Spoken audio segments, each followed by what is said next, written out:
We're back for another episode of Standpoint. This is part of the Quick Point series where every week we take one news story, the biggest news story of the week, break it down for you and give you a little bit of my standpoint as to why it matters for you. Listen, the biggest story this week happened over this past weekend, which was the hostage rescue in Gaza.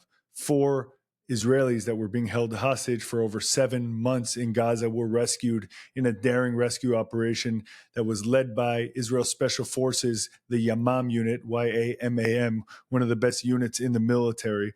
And they were able to save Noah Argamani, which, by the way, she's one of the faces of this war. There's an image of her seared in everyone's mind, a video of her on the back of a motorcycle being taken hostage from the Nova Music Festival by terrorists, actually, quote unquote, civilians, actually, that were taking her, supposed civilians, and her boyfriend is walking next to her, being held by 2 terrorists, also dressed as civilians. So Noah's a beautiful girl. Her mom, if you remember, is dying of brain cancer. She's actually Asian. I think she's Chinese. Been living in Israel for many, many years. So we had Noah Argamani, and then 3 men, Almog Meir John, Andrei Kozlov, and Shlomi Ziv. These 4 innocent hostages were saved by the Israeli Defense Forces this last week.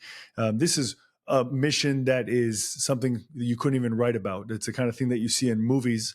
It's actually, in fact, the kind of mission that the United States and the world community was urging Israel to take. People kept sort of trying to quarterback this war in Gaza and saying, well, Israel shouldn't be using heavy artillery, shouldn't be using the Air Force. They should just do precision strikes, send in their commandos. This is exactly that, as the news is coming out day in and day out after the rescue. On Saturday, we're learning more and more details. We're learning that Israel learned about the whereabouts of these 4 hostages about a month before, and about 2 weeks after that, they sent in 2 different quote-unquote families, men and women, disguised as Arabs from Gaza, displaced from the south of Gaza. Got there, they rented an apartment on the street that Noah Argamani actually was being held, which was just 200 meters away, which is 200 yards for those, give or take, for those who don't follow, right down the street from the apartment where the 3 men were being held together. Again, this hostage rescue is something that movies are written about. All 4 of them came back in relatively good health. We saw them smiling. We saw them, they weren't emaciated, obviously very pale, hadn't seen the sunlight in a long time. But all in all, at least physically okay. We know the mental wounds are something that they'll live with for the rest of their lives. And we'll never really know everything that they went through. But rather than celebrating, the mainstream media actually flipped this on Israel, which is incredible.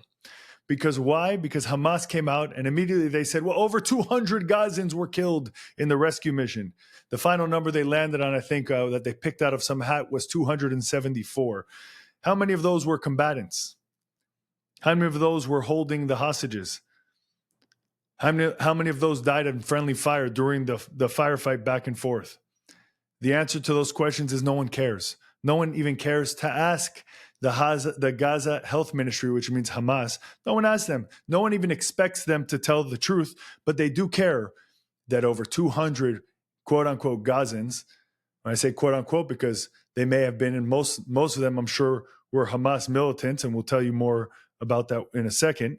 But nobody cares. They just see 4 hostages killed, 4 hostages rescued, 200 killed.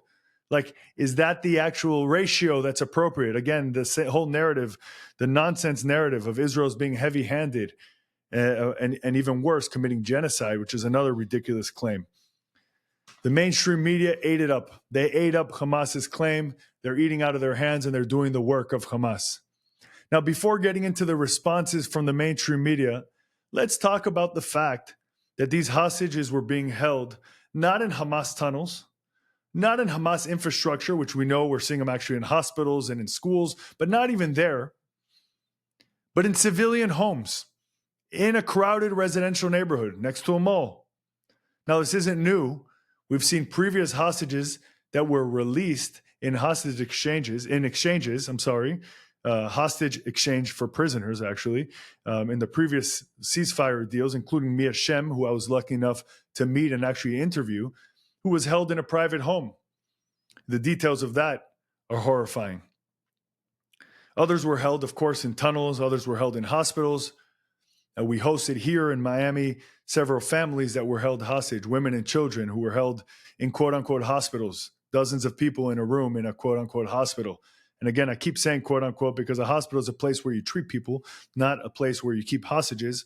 But that's in regular life, not in Gaza land, Hamas-stan, where Hamas, a terror organization, is holding innocent civilians hostage in hospitals, in schools, in apartment buildings.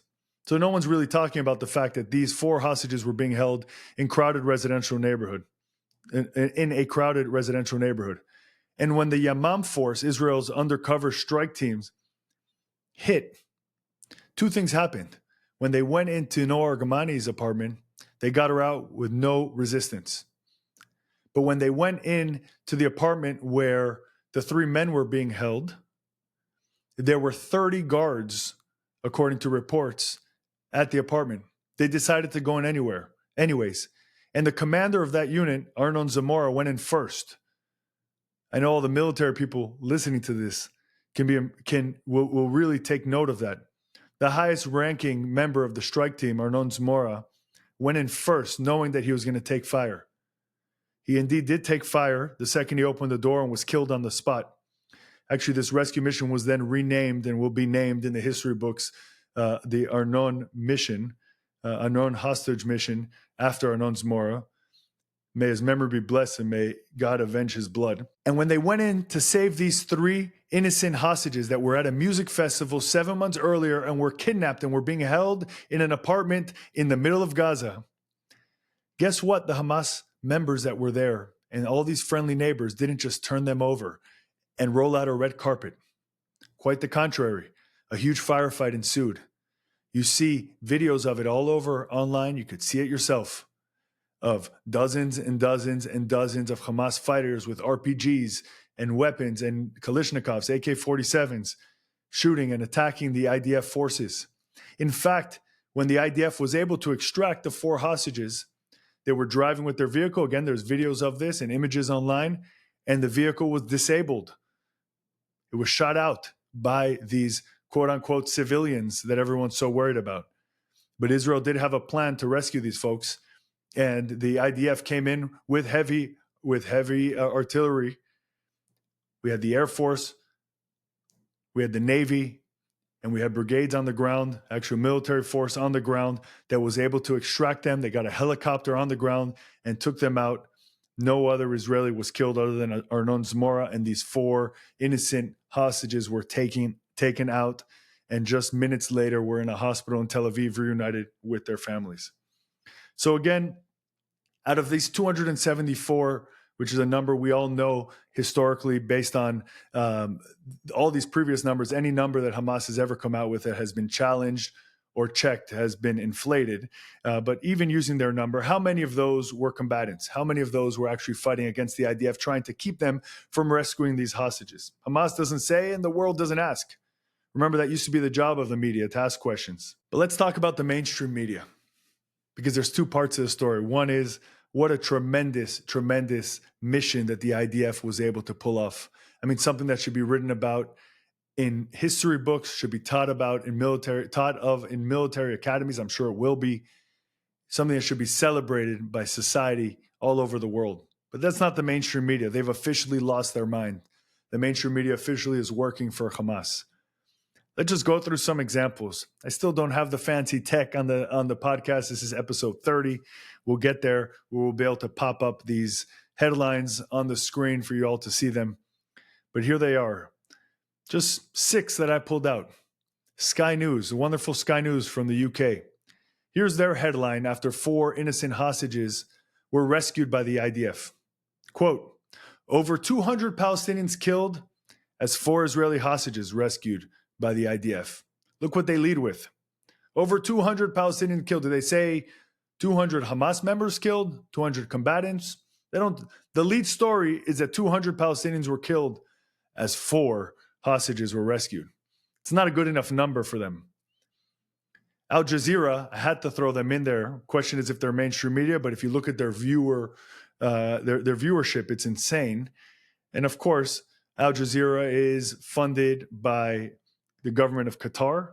Their office in the Middle East used to be actually in Jerusalem, which is insane. Israel finally has come to its senses and closed its offices. They're the biggest purveyors of anti-Semitism, in my opinion, in the media. Here's their headline after 4 innocent hostages were rescued. Calls to end Gaza bloodbath after Israeli attack kills 274 Palestinians. You heard that right. Calls to end Gaza bloodbath after Israeli attack kills 274 Palestinians. Yep, no mention of the hostages. Israel just went in and killed 274. That's the narrative they're going with. Of course, if you read the article, but who reads the article? It talks about the fact that 4 hostages were rescued, but that's not the angle of the article. The angle of the article is IDF committed a, quote, bloodbath. Ridiculous. Let's go back to the UK and then we'll come over here to the US. It's not much better. The Guardian. Here's the Guardian's title of their article about what happened in Gaza, the hostage rescue. Outrage over massacre in Gaza as Israel rescues 4 hostages. I'll read that again. Outrage over massacre in Gaza as Israel rescued 4 hostages. They really should have just removed over massacre in Gaza. Outrage as Israel rescues 4 hostages, because that's what they're trying to say. They don't want to see Israel rescuing its hostages. They want them to just ask please and see what happens with Hamas, the terror organization who's holding them. That's Guardian. That's the news in the UK. But let's come over here to CNN. CNN says Israeli operation rescues 4 hostages and kills scores of Palestinians. I mean, the moral equivalence there is insane. Israeli operation rescues 4 hostages. That's great. And kills scores of Palestinians. Again, who are these Palestinians that were killed? CNN didn't care to ask. That title wouldn't even be written if it was just kills scores of Hamas members who are holding those hostages, right? That's not even a story. The story is Israel's killing, the insinuation, killing just innocent Palestinian civilians just to save their hostages. That's what CNN wants you to read into. Now, the wonderful New York Times, and that's being sarcastic for those who can't get that. The title of their article is Israel rescues 4 hostages in assault that kills scores of Gazans. Look at that, almost exactly the same as CNN. Instead of just calling them Palestinians, they call them Gazans. Of course, not Hamas members, not people holding the hostages, not people protecting the hostages, I guess, keeping them, not the hostage holders, just normal everyday Gazans, according to the New York Times. And the Associated Press, who is absolutely ridiculous in these times, have always been, but now is just out of hand. Here's the question in their title of their story. What does Israel's rescue of 4 captives and the killing of 274 Palestinians mean for truce talks? That's the title of the AP's article. And look, it doesn't end in the mainstream media. If I was going through all the comments by elected officials, by politicians, we'd be here all day. It wouldn't be quick point, it would be long point. But let's just go to the Vice President of the United States, Kamala Harris, who mourned the loss of those killed in Gaza during the rescue operation. Mourned the loss. I'm going to read the whole quote. Thankfully, 4 of those hostages were reunited with their families tonight. And we mourn all of the innocent lives that have been lost in Gaza, including those tragically killed today. That's right. For the vice president, it was tragic that those holding the innocent hostages, the innocent civilian hostage, the terrorists that were holding them hostage, the terrorists that were fighting against the Israeli Defense Force who were there to rescue the hostages, it's tragic that they were killed. In her world, in the kumbaya world of Kamala Harris and the mainstream media, no one would be killed. The IDF would walk in and ask for the rescue of the hostages, just hand them over, right? I mean, remember, there's 4 Americans being held hostage in Gaza right now. The United States is asking, they're not getting them. Maybe they're afraid to get their hands dirty. Now, there's 2 takeaways from all of this. One is the world simply cannot accept the Jewish nation fighting back. On October 7th and a few days thereafter, the whole world was behind Israel. Israel was again the victim. The videos, the images of October 7th, of the massacres of October 7th, the mass rapes. Those videos, which you could still see online, which today people throw away as AI and garbage like that, even though they were videos that were actually uploaded by Hamas themselves. The videos that they took, they wanted the world to see. When Jews and when the Jewish state is in the seat of the victim, in the position of the victim, the world is with them. But now that Israel's doing the hard work of fighting and eliminating the enemy, which is Hamas, and trying to rescue the hostages, the world simply cannot handle it. Hamas does not want a ceasefire. For everyone calling for Israel to accept a ceasefire, Israel keeps offering ceasefires. Hamas does not want a ceasefire. Hamas wants victory. And the only victory that Israel should hand Hamas is a one-way ticket to the 72 virgins that each of them think they are going to meet in the afterlife. Guys, the mainstream media is lost. And as Americans, we can no longer rely on these kind of publications to get our news, and definitely not to get our viewpoints or our standpoints. We cannot lose our ability to think critically for ourselves.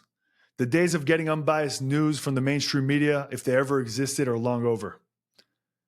The disgusting perversion from the mainstream media of the amazing hostage rescue mission in Gaza by the IDF this week, which for the most part was turned into a love fest for Hamas and for those that were harboring and holding those hostages, is really a tipping point. And if any true innocent civilians were killed on that day in the crossfire, then those losses fall at the feet of Hamas, who held hostages in the middle of a residential neighborhood and fought the IDF to try to prevent their rescue.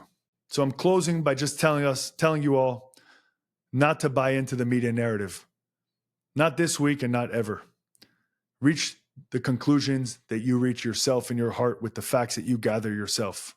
And this week, let's celebrate the biggest news story of the week: the heroic rescue of 4 innocent people in Gaza by the Israeli Defense Forces in the middle of a residential neighborhood of Gaza.